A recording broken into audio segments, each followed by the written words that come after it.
A White Stone by Jim and Mary Corbett. Chapter 21. From Our Father's Heart. Holiness is freedom for you. When Jesus was with you on earth, he never set his mind on the things of the earth. My purposes and my goals were always his goals. As he kept his heart on things above, he walked through all earthly circumstances untouched. Even on the cross he was untouched. There was no earthly power that put him there. Schemes and dreams of mere men were of no effect, for he was not moved by them. That same freedom is yours if you trust in me. You need not be touched by that which is around you. Surrender fully to me. Seek my purposes rather than your own. Learn of me and my ways. Submit to my spirit that you might be free. The work that I plan for you is for your best interest. Submit to it. You too can be untouchable if you keep your eyes on me. End of From Our Father's Heart reading. Do not love the world or anything in the world. The world and its desires pass away, but the man who does the will of God lives forever. 1 John 2, 15a, 17, NIV. Tom took a deep breath and released it slowly, almost sighing resolutely as he pulled into the newly paved parking lot. He and his imposing friend had come directly from the city, stopping only for a quick drive-through burger, and now they sat looking at the gleaming, large-scale stone and steel monument called His Holiness Christian Fellowship. The church was teeming with activity, making last-minute preparations for the 6:15 service. The duo had driven in silence, eaten in relative silence, except for some comments on how good the food tasted, and now sat in silence, hoping to hold on just a few moments more to the experiences of the day. The beautiful grounds, the fresh air, the flowers. Tom especially noticed the flowers. He realized he hadn't seen any for days. All was so new and bright.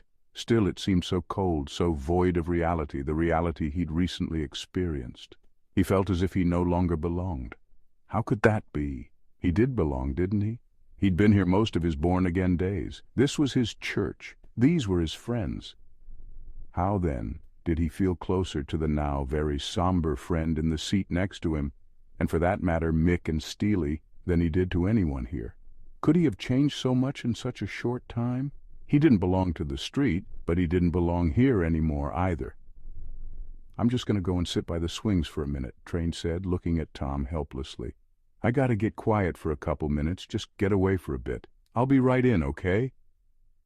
Train unencumbered himself from the front seat, and as Tom watched him walk down the flower-lined stone walk to the play area, he said a prayer for his covenant friend. "Be with him tonight in a special way, Lord. This is pretty rough on him. He sees with your eyes now. Let him not be discouraged by what he sees." As Tom finished praying, a bunch of kids who had spotted their big friend and staunch ally ran over to purposefully greet him. Grabbing his gigantic hands, sitting on his shoe-tops to ride as he walked and jumping with anticipation to be the next one to be picked up, they ministered once again to his temporarily morose spirit. Train looked back at Tom, smiling as if to say, "It's going to be fine." Tom felt it too. "With you, Lord, no matter what happens tonight or any time from now on, it's going to be more than fine. Daddy, Daddy!" Tom was roused from his thoughts by two voices he hadn't heard in several days.